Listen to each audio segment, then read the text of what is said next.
Well, good evening. Glad you could join us here on TV47 Weekend, this 25th day of April 2021. My name is Musa Salah. We have a lot lined up for you, but first, the top stories making headlines tonight.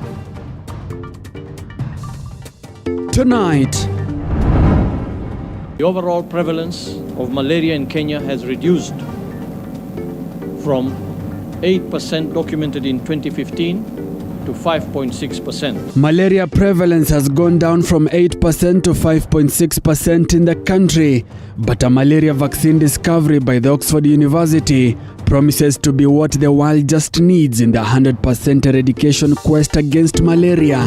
In Africa, it is only Kenya, Ghana and Malawi that have deployed the first ever malaria vaccine. A funeral parlor under construction has collapsed, killing one and leaving others injured in Vihiga. Wote waliweza kuwatoa nje na ikawa kuna wengine wawili walikuwa wamekuwa trapped. Also tonight, we take a closer look at the demands by a section of Mount Kenya region MPs to Deputy President William Ruto in their 2022 negotiations. It is a person who will give us, the best offer. That's the person who will be able to give our votes.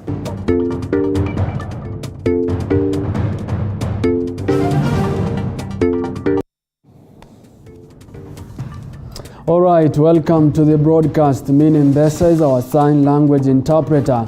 TV47 Weekend begins right now. The overall prevalence of malaria in the country has reduced from 8% as recorded in 2015 to 5.5% last year. This is according to the nationwide population level assessment on the burden of malaria in Kenya, dubbed the Kenya Malaria Indicator Survey 2020.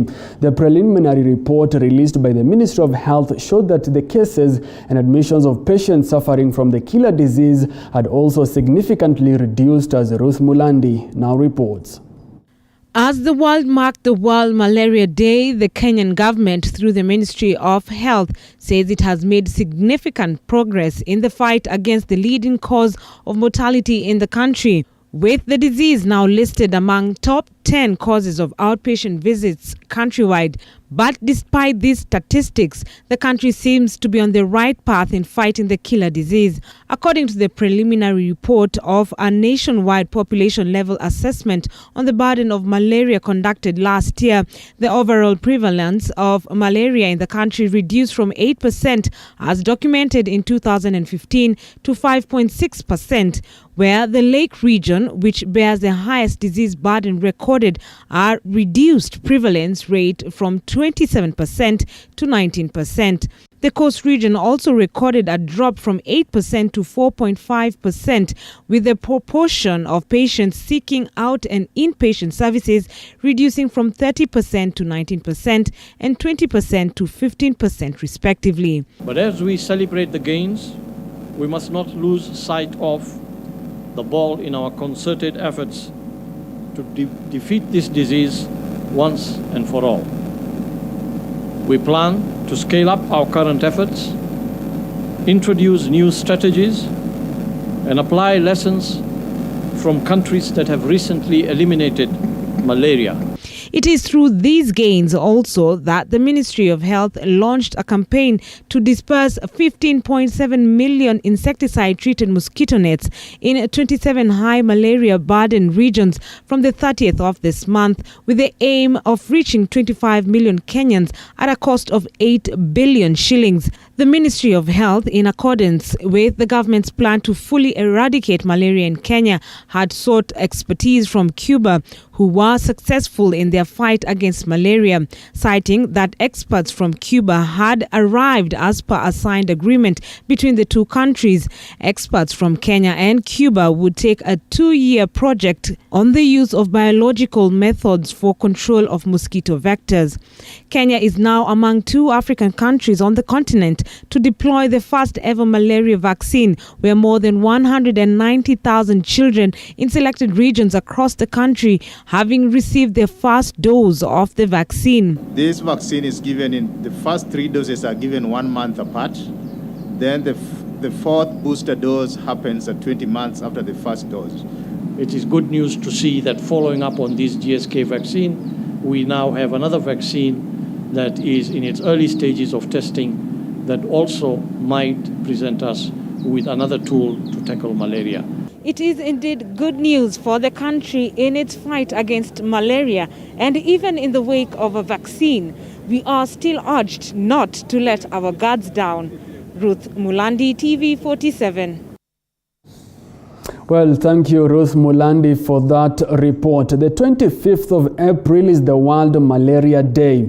This year's theme being reaching the zero malaria target.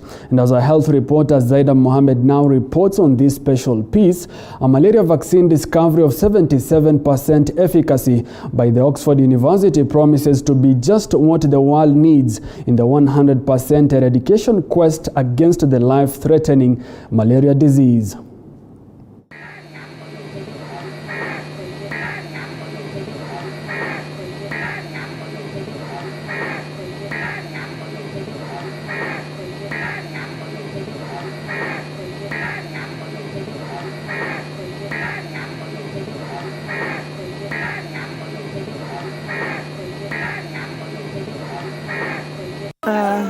This is the Simba family in their home in Kadipo village in Homa Bay County. The family of 5 share smiles as they read a scripture in their compound. But this family, like many families in this malaria-stricken county, is counting losses from the mosquito-borne disease that has been here since the 1880s. 23-year-old Cheryl Simba almost lost her life to malaria at the age of 17 when she was about 7 months pregnant. Cheryl reports feeling contraction-like symptoms and was rushed to hospital thinking she was experiencing premature labor, only to find out she had contracted malaria. It really affected me during my pregnancy. Yeah, some years back in 2013, I was pregnant. Then before the 37 weeks of delivery, before my 9 months, I fell sick. And the first thing we suspected was like I had labor, premature labor or something. So when I was rushed to the hospital, the doctors found that I had strong malaria. And if it were not for their help, I could have lost that baby. Cheryl is among the few pregnant women to survive a malaria diagnosis, as the disease is reported to be almost always fatal when it comes to children under the age of 5 and pregnant mothers. Cheryl, however, says her self-delivery was not the end of her experience with malaria. Even after that delivery, I had some experience with my daughter also, because most of the time she could fall sick, rush her to the hospital even in the middle of the night, get treated, then we get back. Goretia Tieno Simba is Cheryl's mom. She too has a story to tell. She says Cheryl's grandmother was not as lucky as her daughter, as contracting malaria sent her right to her grave. My mother-in-law, she was sick at home and she was taking some drugs, and when the condition got worse, we took her to the hospital where she was diagnosed to be having malaria. She was given anti-malaria and we came back home. But the malaria was so severe and she could not make it. We lost her in 2019. The Simba family is among many families globally and in the continent, barring 1 or 2 of their family members due to malaria. Dr. Nikoye Otsiula, a medical doctor and the Global Medical Affairs Director for Malaria at Novartis Pharmaceutical, says tables turned when she had to treat her own daughter with malaria, from being a doctor diagnosing malaria to a mother nursing her sick child back to health. When my daughter had just joined nursery school, and we lived in Kisumu at that point, she contracted malaria. And she went from being completely well, we were playing and washing the car, to being completely tired. I couldn't wake her up. And of course I panicked. I ran to see my daughter's doctor. And he did some tests and found that she had malaria. And my child had to be admitted to hospital for a week. And thereafter, for a week, I had to stay at home and look after her. And so I suddenly went from this doctor who's diagnosing malaria in other people's children to this mother who's looking after my own child who now has malaria. It was very traumatizing, knowing the effect that malaria can have. Malaria is a disease that potentially can kill. And every minute, I hoped and prayed that my daughter would get better. According to Dr. Nikoe, malaria still remains one of the top 10 killers in the country over a century later. Malaria remains a very important cause of outpatient visits. About 1 in 6 people who go to be seen in hospital are treated for malaria. For 2018, this translates to about 10 million people, a bit over a third of whom were confirmed to actually have malaria. Statistics from the World Health Organization estimating that about 229 million cases of malaria have been reported worldwide, with over 409,000 deaths resulting from the mosquito-borne disease. Dr. Nikoe further says one of the biggest challenges in the country when it comes to malaria treatment is treatment without prior diagnosis. People take all sorts of fevers to be malaria, and they go ahead and get an anti-malarial without any diagnosis. And not all fevers are malaria. And in fact, if you look at it this way, if you deny somebody with a fever, if you go ahead and treat somebody with a fever with malaria, you deny them a diagnosis. So that's one of the biggest challenges. The second thing related to the first is that when we go to the chemist and buy over-the-counter anti-malarials, we run the risk of driving resistance.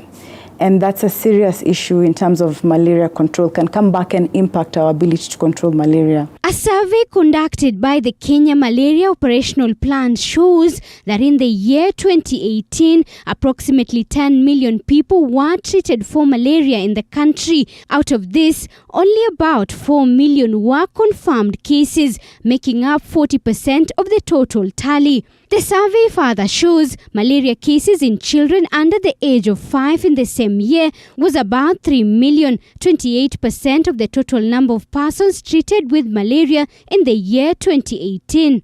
She, however, says all hope is not lost as advancements in malaria treatment, such as the discovery of a malaria vaccine, shines a new ray of hope in a rather dark affair. I think we could eradicate malaria, but it's a long-term view.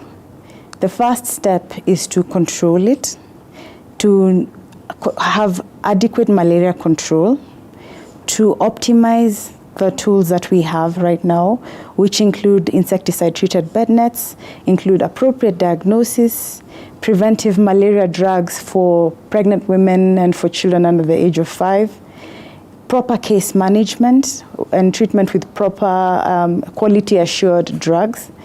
The second step would be then to innovate, to see what else we could do. And right now we have a malaria vaccine pilot ongoing, which would generate data, and we look forward to seeing how that impacts malaria control. Oxford scientists behind the COVID-19 AstraZeneca vaccine being the minds behind one of the first malaria vaccine to reach a World Health Organization goal of a malaria shot with at least 75% efficacy. Adrian Hill, director of Oxford's Jenner Institute and a lead scientist in the discovery, says the vaccine could potentially have a major public impact should it prove successful on all subsequent trials. 77% is the highest yet and could really add to the existing tools that we use to control malaria, meaning bed nets, insecticide spraying, and giving children drugs to kill the malaria parasite during the peak of the transmission season.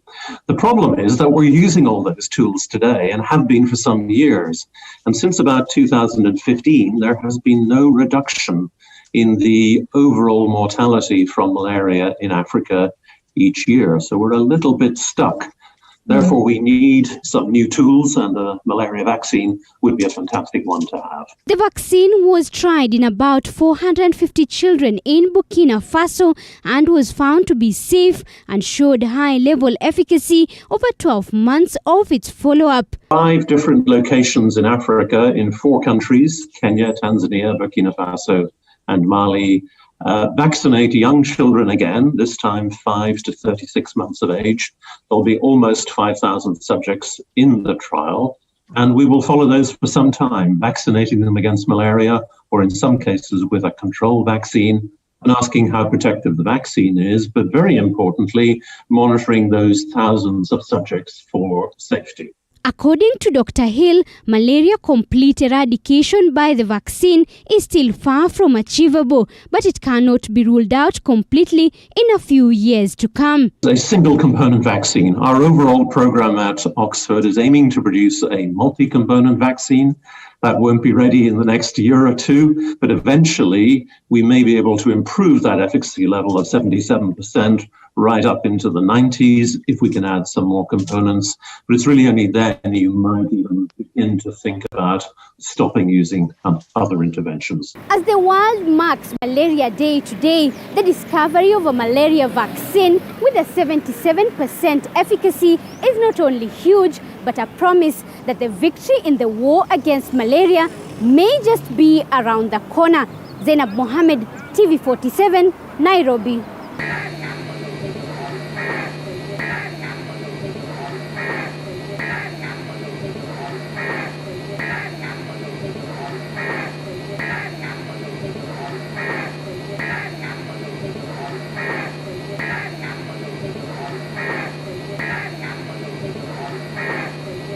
Well, quite an interesting report there by our very own health reporter, Zainab Mohammed. It's time to take a short commercial break, but we'll be back with more. Stay tuned.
Raukia siku njema na tunukiwa offers kila siku. Pata offers zote mahali pamoja ili uongeze zaidi, utume SMS zaidi na ubrowse zaidi. Wewe usijali. Tuma namba ya kila supplier kwa hiyo soko. Ndio nitaongea na kila mmoja wao. Very good. Piga *444 hazi utunukiwe Credo double. Raukia siku njema na tunukiwa offers kila siku.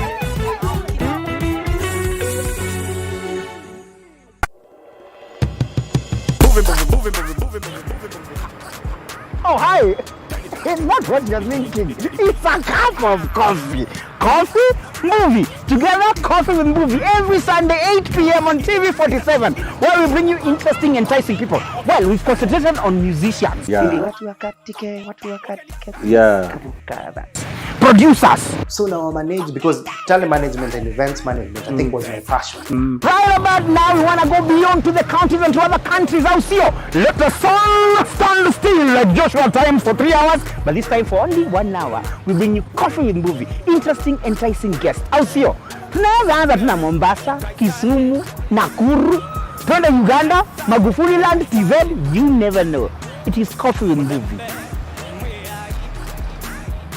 Jua unaweza enda sasa. Okay.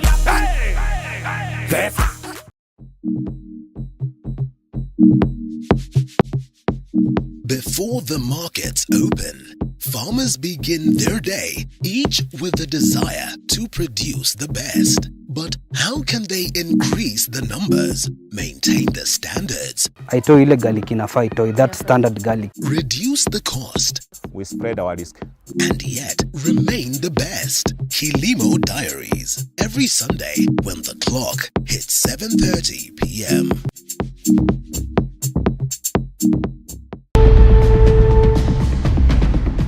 story continues to unfold.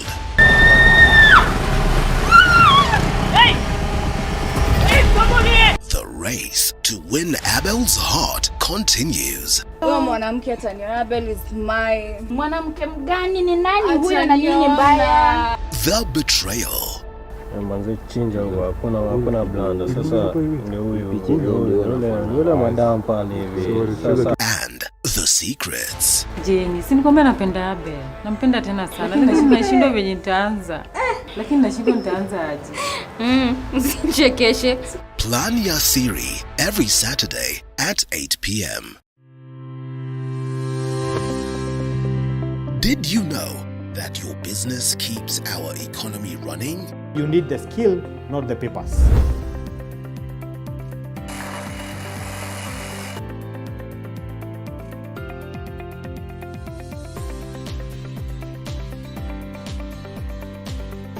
Always tell yourselves, one day at a time. You can't do everything under one roof. Over time, I've had to realize that good things take time. The Grind, every Monday at 7:30 p.m. As the country gears up for possible BBI referendum and 2022 general elections. As the salvos enter a too familiar territory, William Ruto will serve his 5 years term as the deputy president. Pundits Night is here to give you powerful, thought-provoking political commentaries.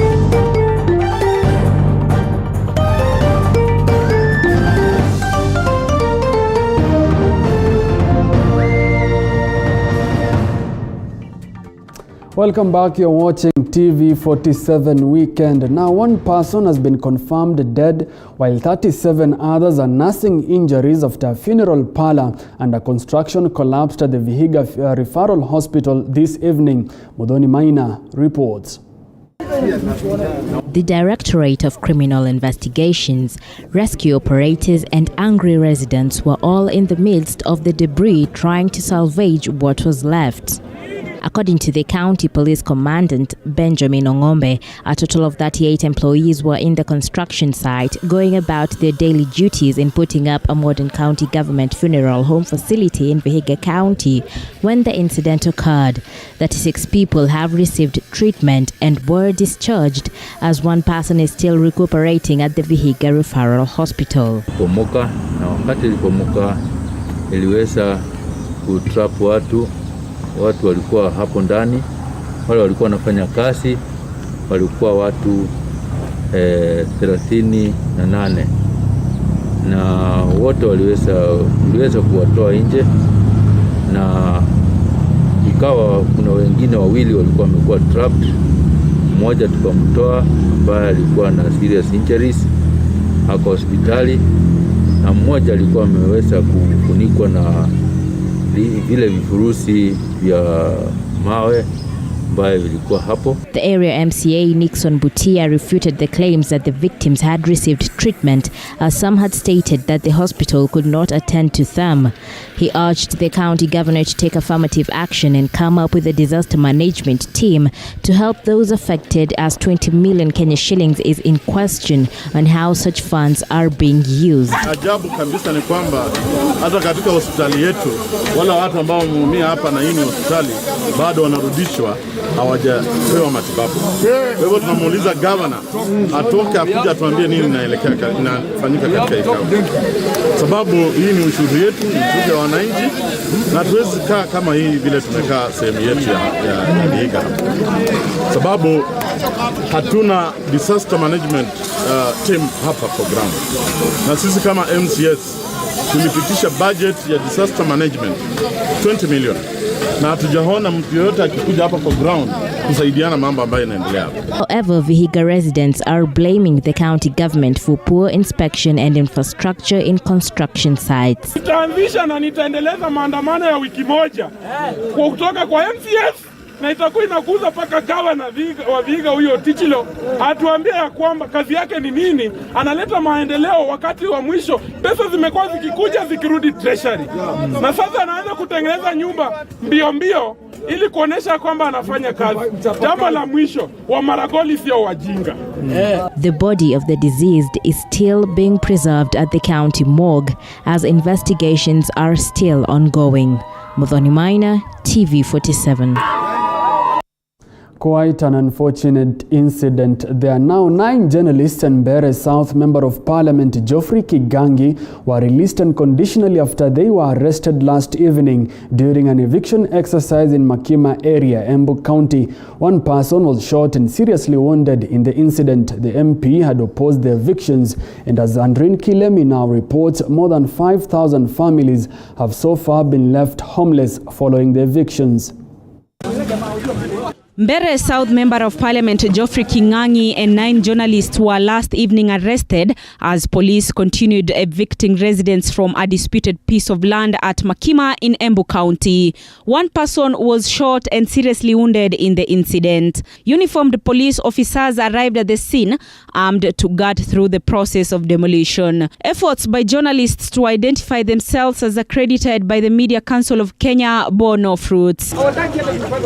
Journalists arrested include Moige William and Solomon Mwaneki of the Standard Media Group, Joseph Mukundi and Peter Mungai of Royal Media Services, Dennis Fundi of Meru TV, Brian Malila of County FM, Mary Wangare of Shoro FM, Felix Ndamboki of Adhiani FM, Dan Makenge of UTV alongside Mbeere Member of Parliament Geoffrey Kigangi. Residents watched helplessly as bulldozers met concrete, bringing down what they called home for over 50 years. They say no notice was issued before the demolition. Hatukuwa na notice ya ati kuna watu watakuja kutubomolea masoko yetu. Sasa tungeuliza serikali, hata ingawa hii sehemu ni yao, si wangepatia watu at least notice. Mtu angalau hata kama wangetupea masaa kama 2, mtu at least atoe kitu yake ya maana. The eviction exercise has now left more than 5,000 families homeless. Mimi nalia. Sasa mimi sijui niende wapi. Area leaders have condemned the demolitions, faulting the Tana and Athi Rivers Development Authority for violating rights of residents. Hatutakubali watu wetu wanyanyaswe na watolewe katika shamba ambalo ni lao, because the constitution guarantees the right to property. They may not have title deed, but they have lived there for over 50 years. Kufukuza watu kwa mvua hawana hatia. Ni agency gani? Ni haraka gani wako naye kwamba wanafukuza watu wakati wa mvua? Residents of neighboring areas of Bondoni and Twanyuni are living in fear, with their future clouded in uncertainty. Police had been evicting people from land they claimed belonged to Tana and Athi Rivers Development Authority, Tarda. Andrin Kilemi, TV47. Man has been arrested in Kakamega for allegedly killing his wife and living with her body for more than 5 days. The murder took place in Madala village, Shinyalu in Kakamega County. Neighbors reported to have last seen Virginia Chavakali on Monday. One of them noticed a stench coming out of the suspect's house, and when he opened the door, he found the decomposing body of Chavakali. The body had wounds suspected to have been inflicted by a sharp object and looked like it had been sprayed with a chemical. It is reported that the suspect, Wycliffe Hamasi, divorced his wife 2 years ago and later befriended the late Chavakali when she lost her husband. Shinyalu OCPD Robert Makau reported that the suspect was found drunk by neighbors who had handed him over to the police.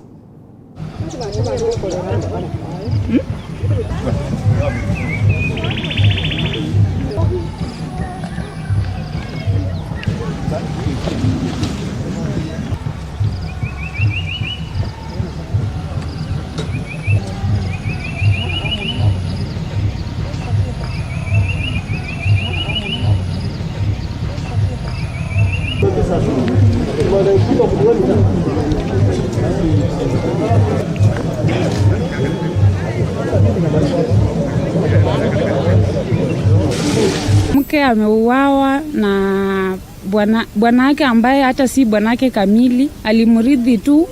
Imekuwa tukio imekuwa ikitendeka for muda mrefu sana. Kuna wakati hata alikatwa vidole.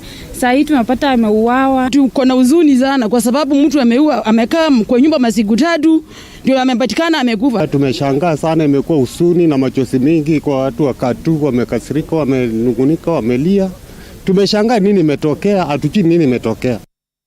Well, keep talking to us. Our SMS line is 22047. You can also find us on social media at TV47 Kenya on Facebook, as well as at TV47K on Twitter. The hashtag to use is TV47 Weekend. And just to take or sample some of your comments on Facebook, Enosh Omodi says he's tuned in for the 9 p.m. bulletin. Also tuned in is Papito Walter and Augustine Changalwa, watching us live from Nalondo, Kabucha. It's time to take a short commercial break, but we'll be back with more. Stay tuned.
Raukia siku njema na tunukiwa offers kila siku. Pata offers zote mahali pamoja ili uongeze zaidi, utume SMS zaidi na ubrowse zaidi. Wewe usijali.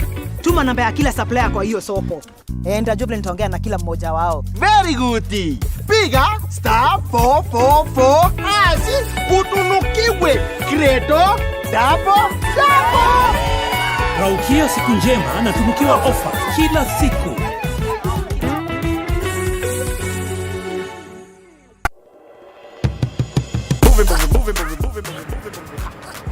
Oh, hi. It's not what you're thinking. It's a cup of coffee. Coffee, movie. Together, coffee with movie. Every Sunday, 8 p.m. on TV47, where we bring you interesting, enticing people. Well, we've concentrated on musicians. Yeah. Producers. So now I manage, because telemanagement and events management, I think was my passion. Right about now, we want to go beyond to the counties and to other countries. Out here, let the sun stand still like Joshua time for 3 hours, but this time for only 1 hour. We bring you coffee with movie, interesting, enticing guests. Out here, tunaanza tuna Mombasa, Kisumu, Nakuru, twende Uganda, Magufuli Land, TZ, you never know. It is coffee with movie. Jua unaweza enda sasa. Okay.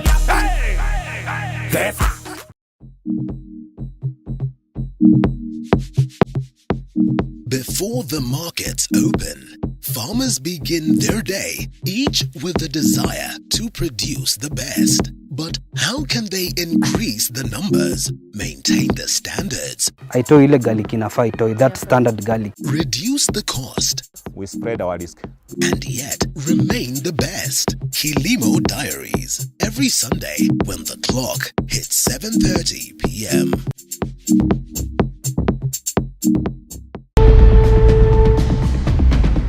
The story continues to unfold. Hey! Hey, someone here! The race to win Abel's heart continues. Huyo mwanamke ataniona. Abel is my mwanamke mgani, ni nani huyo na nini mbaya? The betrayal. Manze chinja huwa hakuna blanda. Sasa ni yule madam pale hivi. Sasa and the secrets. Jenny, si nikwambia napenda Abel. Nampenda tena sana. Nashindwa venye nitaanza. Lakini nashindwa nitaanza aje. Usichekeshe. Plan ya siri every Saturday at 8 p.m. Did you know that your business keeps our economy running? You need the skill, not the papers.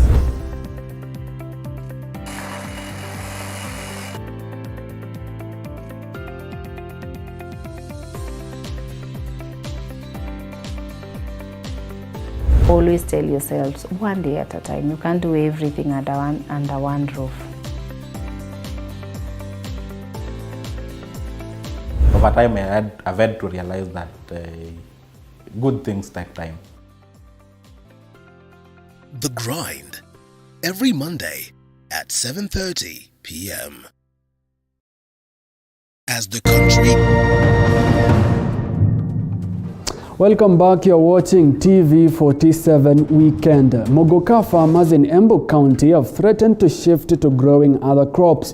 This is due to Mogoka prices falling to as low as 50 shillings per kilogram. And as a reporter explains, the fall in prices has been attributed to unregulated growing of Mogoka during the COVID-19 pandemic. This report was prepared by Peter Kimotho and voiced by Nancy Kimuyu. Take a look.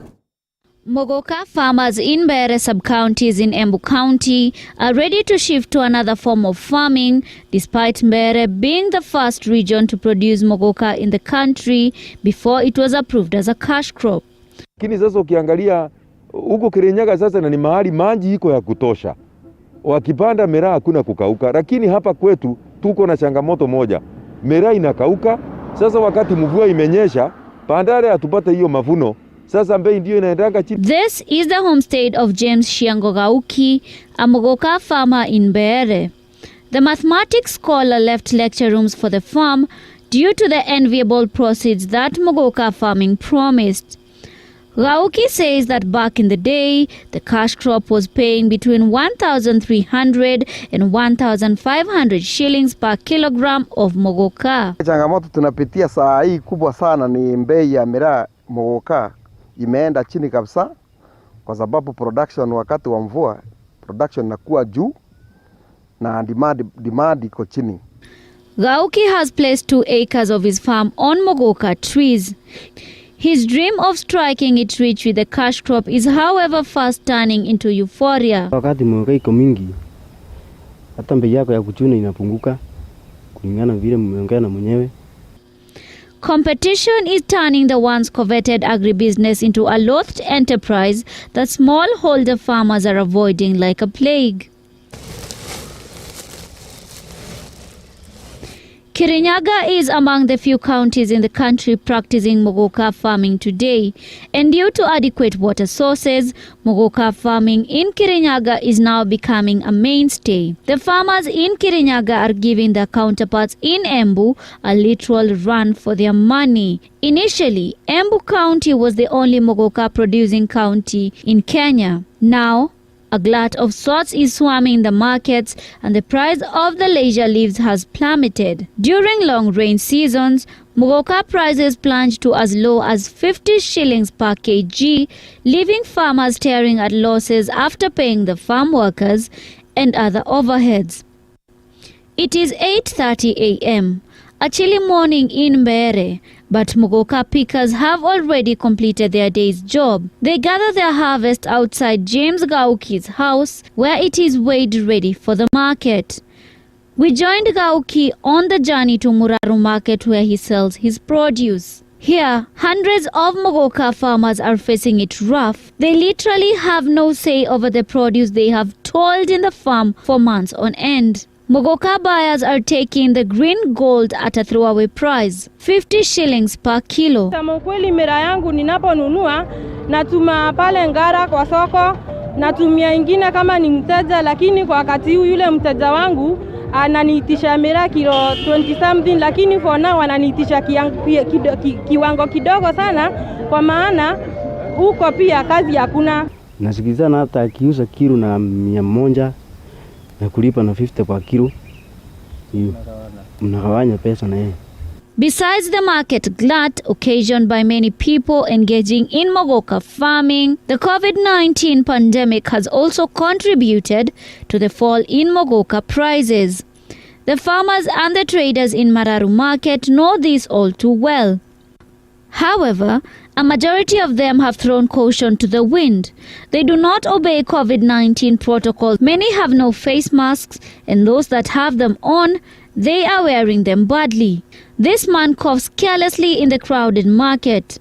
It seems the Mogoka price headache is crowding everyone's caution against the highly contagious and killer virus. The farmers are also blaming the partial lockdown of the 5 counties in a bid to flatten the third wave of COVID-19 for the fall in Mogoka prices. Once a money maker and an economic driver in Embu, Mogoka is now becoming a big liability for many growers, especially smallholder farmers. And it is not the financial muscle of individual farmers that is at stake. The livelihoods of thousands of Mogoka pickers are also at risk. Well, the devastating effects of the COVID-19 pandemic on Mogoka business there. Thank you, Peter Kimotho and Nancy Kimuyu, for that report. Now, a section of members of parliament from the Votrich Mount Kenya region have set demands to Deputy President William Ruto to meet to gain the region's support in the 2022 presidential polls. The demands, based on the region's economy, touching on the welfare of tea and dairy farmers, have allegedly been drafted by Ruto's Tanga allies from the region. The lawmakers are set to escalate to political demands, with Ruto's running mate position being their bare minimum.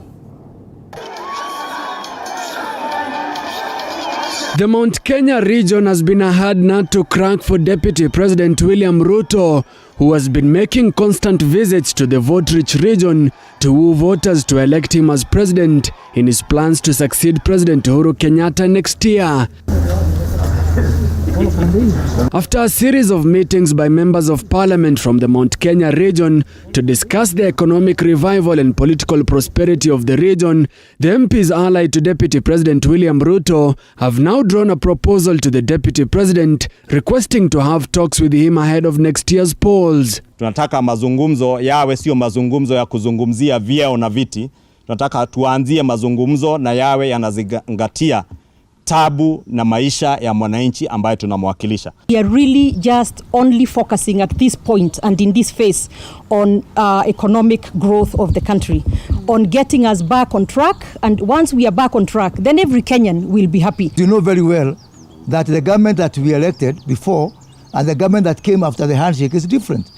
As a matter of fact, the deputy president has been idle since that time. So he has a lot of unspent energy. The organizing committee said discussions between leaders from Mount Kenya region and Deputy President William Ruto will be held in 2 phases. The first phase will focus on the economic revival of the region, agreeing on various prerequisite programs and interventions before discussing the involvement and participation in implementing the agreed economic interventions in the second phase. Sources indicate that if the negotiations have an agreed plan for Part 1, they will then engage the DP on political issues. The MPs are said to be pushing for a Ruto's running mate from the region as the bare minimum in their negotiations. The Tanga MPs are, however, split between former Agriculture Cabinet Secretary Mwangi Kiunjuri and Mathura Member of Parliament Rigathi Gachagua as Ruto's running mate.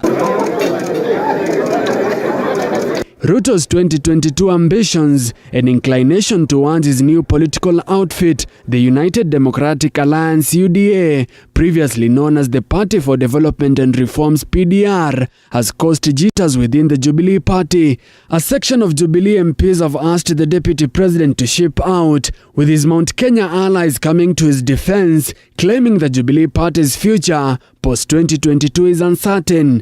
And if a political party ownership or ideas was about something that was agreed before the elections, if that political party goes and changes, then the Jubilee Party has the authority or the mandate to either stay or divorce. And so when Jubilee says they're not interested in UDA, I don't see why UDA should insist they would want to be there. Because UDA is an independent party. UDA is a party that can stand by itself. It doesn't have to be like a tick that it has to be there with Jubilee. Severing those relationships is obviously offending the previous agreement. Nevertheless, I think a party cannot be held at ransom by another party that is not minded about forming the next government. I think Jubilee has no interest of forming the next government or being part of the next government. A section of Tanga members of parliament and county assemblies met this week in Mathira Member of Parliament Rigathi Gachagwa's home in Nyeri County to draft their negotiation terms with Ruto ahead of next year's general polls. Mtu hawezi enda kukaa chini na mtu ambaye hajamjua. Hata wakati unatongoza msichana ama unataka kuwa na mwanamke, kwanza mkae na yeye kidogo, umjue, ujue ni watabia mzuri kabla umwambie mkae. Ni vizuri pia tukae na yeye tumuulize, ukichukua uongozi, wakulima wetu wa kahawa watanufaika namna gani? Wakulima wetu wa majani chai watanufaika namna gani? Wakulima wetu wa horticulture watanufaika namna, wale kwa biashara wa Kikuyu wa kwetu hapa Kirinyaga watanufaika namna gani? We want to hear how our people will benefit in tea farming, coffee farming, milk farming, and you see those are the issues we are interested in. We don't want the other shenanigans. And we are in talk with other assemblies in Mount Kenya region. And actually we are having meetings. We will have several meetings. So that we also have, because we also have demands from our people, we will also now be able to form our demands and they have a group whereby we will take them forward. But Kieni Member of Parliament Kanini Kega says the Mount Kenya Tanga faction's turnaround was expected, accusing Ruto's supporters of hypocrisy. Members of Parliament who are aligned to the DP were all over saying, oh, our candidates DP. In fact, I remember there is one member of Parliament whom I'm going to quote, Dede Nyoro, saying that DP will be the Mount Kenya spokesman. And now they have done, a turnaround to now say, oh, now before we now endorse you, you have to agree to certain terms.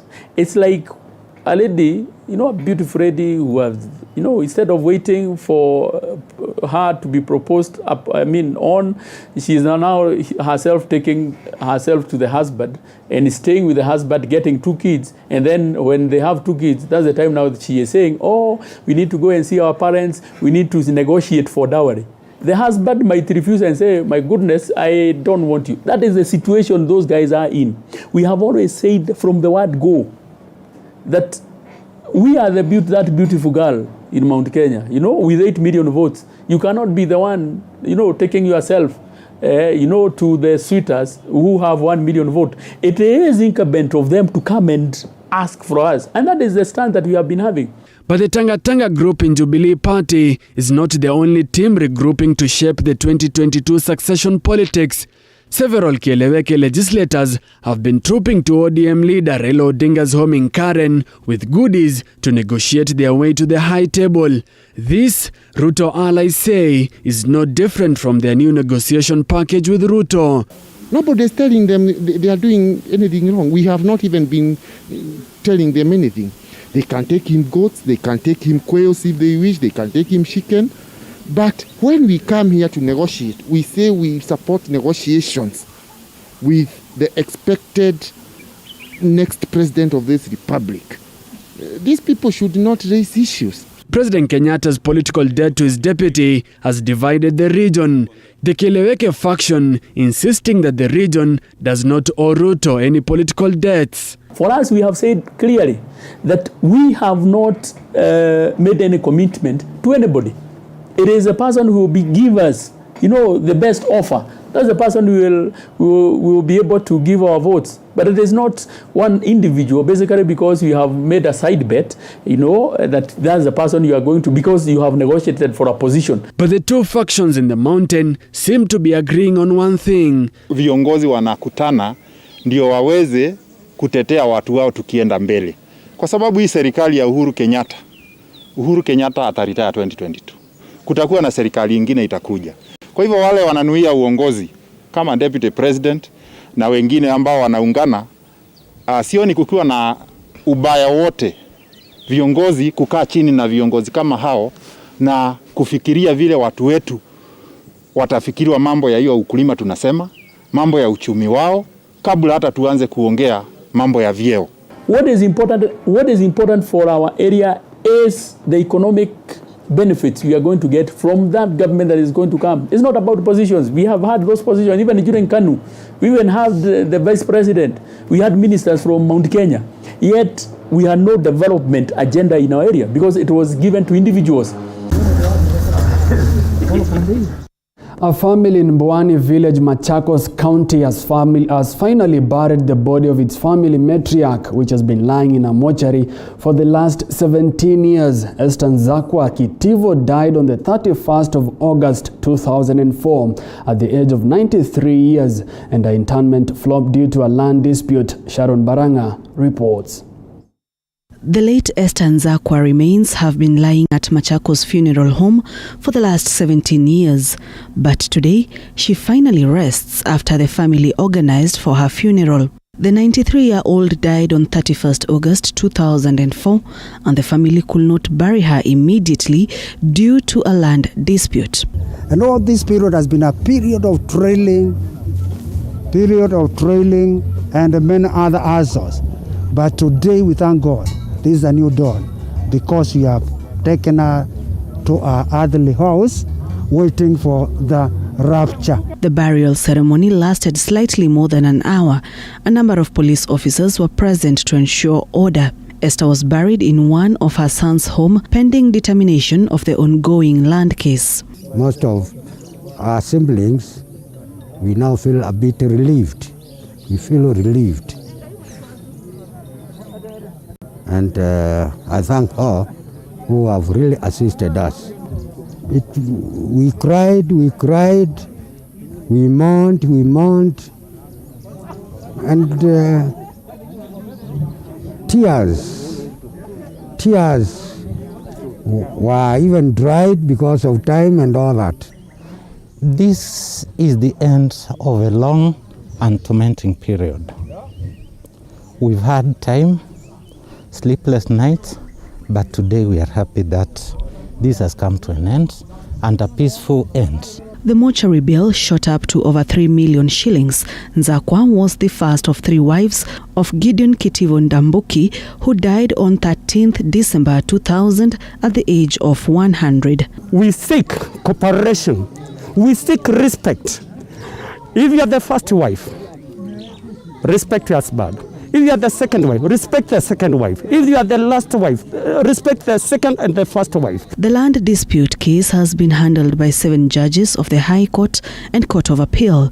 The issue surrounding Nzakwa's matrimonial home has been discussed at length in the courts, but the declaration that she is the owner of the home has not been made. On 28 March 2014, Justice Beatrice Thuranira Jaden declined to allow the body to be buried at their matrimonial home. She said the court could not rely on traditional customs as testimony to decide whether Nzakwa's body was to be interred.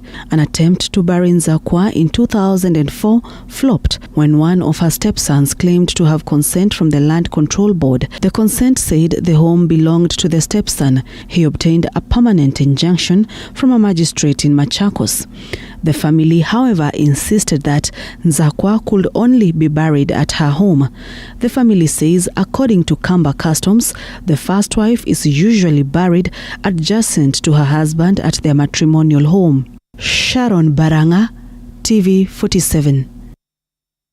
At rest at last. Tourism Professionals Association of Kenya has called on the government to speed up the process of vaccinating its citizens against COVID-19. Speaking during a blood donation drive at the MP Shah Hospital in Nairobi, the association's chairman Paul Kurgat also called on the government to speed up the process of opening up the country to save the dwindling tourism sector. Accompanied by various stakeholders, Kurgat revealed that they have organized for food donations to cushion those affected by the COVID-19 pandemic in the country.